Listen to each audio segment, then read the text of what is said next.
Hello, welcome to the fifth Sunday of Easter. Today's Gospel is part of the farewell discourse of Jesus to his family at the Last Supper. John adds this lengthy last discourse to emphasise what Jesus' life was about and how his disciples would continue their ministry, his ministry. The opening words today of the Gospel, "Do not let your hearts be troubled," seem to be aimed at us as we go through such a troubling times as we experience at the moment with the ongoing pandemic and the turmoil of a world that seeks peace. Can we really accept Jesus' words for us today amid so much trouble? In the Gospel of John, the question becomes, where is Jesus? In the beginning of the Gospel, the first disciples ask Jesus, "Where are you staying?" To which Jesus answers, "Come and see." Pilate asks the same thing. "Where are you from?" Mary Magdalene tells the disciples on Easter Sunday, "We do not know where they have taken him." So John wants you to ask the where question again. Where do I find Jesus? It's a good and hard question for us because we must work on it all the time. John's answer in the Gospel is that finding Jesus does not refer to a physical location, but rather an inner communion that comes from belief in him and his Father. When Jesus speaks of many mansions in his Father's house, he does not mean a specific place, but rather a profound union with him that is present and deepens in the fullness of time. So the question of where does not refer so much to the end place, but it refers much more to the journey to get there, which is experiencing more and more an inner communion with Jesus. We are invited on that journey all of our lives.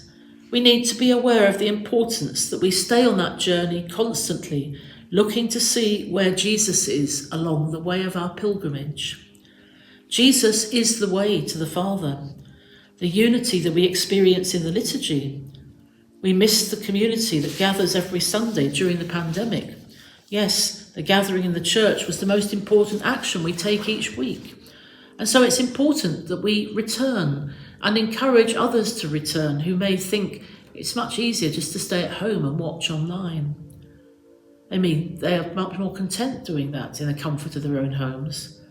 But we must try to move back to our churches. The Gospel tells us that returning is part of the pilgrimage, the going and coming, the journey to strengthen us, to keep us walking, despite the challenges, anxieties and sufferings. Being in a gathering is an important part, but not the only part of living in communion with Jesus. Jesus promises us a way to God through him, and the result will be doing greater works than even Jesus himself did. In today's Gospel reading, Jesus promises his eternal presence will be with his disciples. However, to believe involves committing the whole of oneself to the care of God. If Jesus goes to prepare a dwelling place for them in his Father's house, there will be room for all of them. So just where are we headed then? Do we let Christ guide us through life and point us to that ultimate victory which is ours in eternity? God has a place for us. These words have often been a great comfort when we read them during a funeral service, often one of the choices for the Gospel reading. There are many mansions in my Father's house. One day we will be securely at home with God for all time and eternity. But here is even more joyful news. Not only will we be at home then, but we're also invited to live in that home now. As St. Peter reminds us, we are a holy people, called to proclaim the one who called us out of darkness into light. In words and deeds, we bear witness to the risen Jesus, who says to us, "I am the way and the truth and the life. No one can come to the Father except through me."